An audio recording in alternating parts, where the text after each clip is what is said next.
Was buying Battlefield 1 Premium a mistake? Guys, today we're gonna be taking a look at the Battlefield 1 Revolution Edition, or Revolutionary Edition, call it however you want, it doesn't matter at this point. I suppose that some of you guys are still not familiar with the situation, so let me just introduce it to you quickly.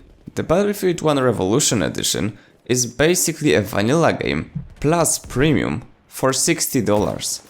Yes, $60. You don't have to pay 60 for the vanilla and then additional 45 on top of that to get the premium. And this is pretty much a slap in the face for those players who are sticking and supporting the franchise by buying the premium from the beginning, and simply players who wanted to have the full access to all of the features and all the content. Not even mentioning those players who chose to buy this ultimate super high, however it was called, edition, which included premium and the base game and was like $110 at the beginning. And you're probably wondering now, well, Crafter, we've seen discounts in Battlefield 4, we've seen discounts in BF3 and Hardline, what's the big deal? Well, the big deal is that, first, those discounts weren't that huge, and second, most importantly, they didn't happen before all the DLCs were released, or almost all of them. Let's take a look at Battlefield 4 for example. BF4 had a premium discount, okay, but the premium discount wasn't that huge, and it happened before the last DLC, not after the first one. I personally don't mind having premium in Battlefield games. You're getting over 200% more content for only 80% of the game price. However, what irritates me in this situation is that Battlefield 1 Premium was advertised as the cheapest way to buy all the DLCs. DICE advertised that premium is only $45 and each DLC will be $15, so altogether it will be cheaper to buy premium, and I was like, okay, so I'm gonna buy premium again, because I bought it in Battlefield 3, I bought it in Battlefield 4, I did not do it in Hardline, but I didn't play Hardline much because it died out pretty quickly on PC. And so I got this premium for Battlefield 1. And many people did as well, because we were already sure that we will play through its all content. We will want to play all the DLCs, test out all the new weapons and enjoy the full content of the game pretty much. And then EA gets into the action and they reduce the price of what used to be $105 to $60. So you don't need to pay another amount of money for premium pretty much, because you only need to pay for the base game at this point. While I understand that prices of the games go down over time, it just shouldn't happen at this point of Battlefield 1 life cycle. If the Premium Pass was advertised as the cheapest way to get all the future Battlefield 1 content, it should be this way. Because I'm wondering right now, what did we actually pay for if now they can sell the same product for $60, Premium plus the base game, for $60, and we only got one DLC. Only the They Shall Not Pass DLC was fully released. So we've got the one DLC, and Premium was supposed to be the cheapest way to get all of them.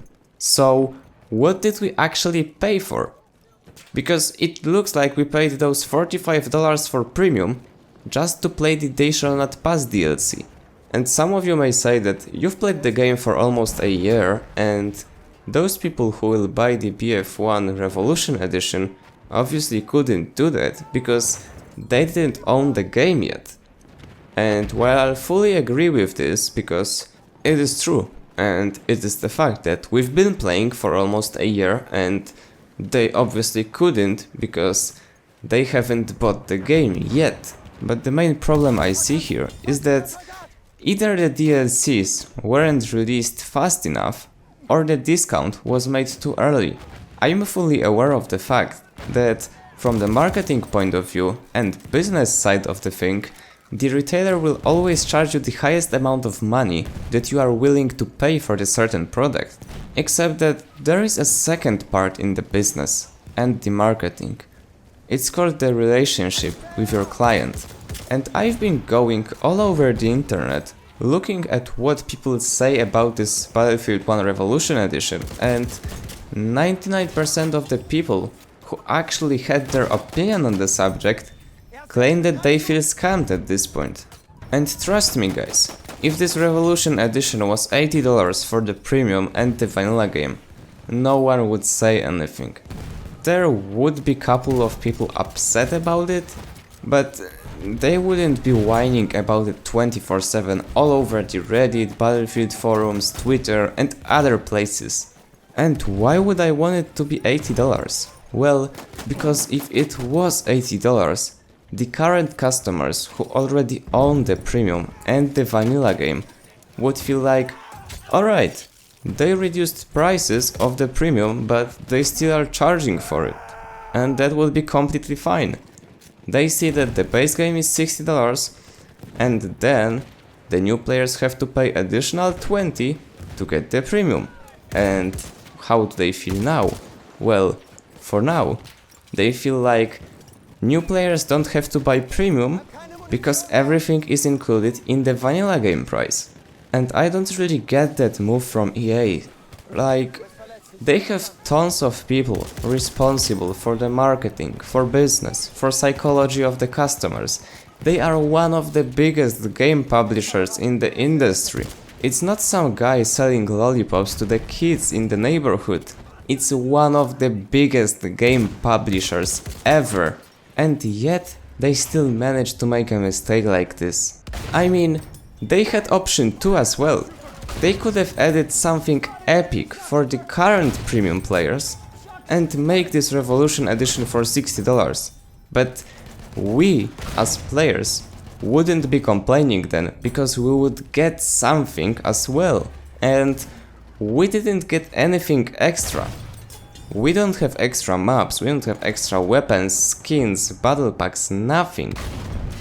If they dropped tons of stuff for us, then maybe players would forgive them, but they didn't even try.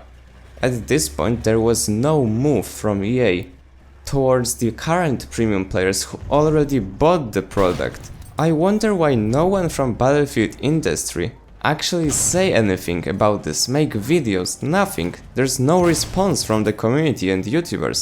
Oh wait, contracts. Anyway guys, that is it for this video. I hope you enjoyed. If you did, remember to leave a like, subscribe, and I see you on the battlefield.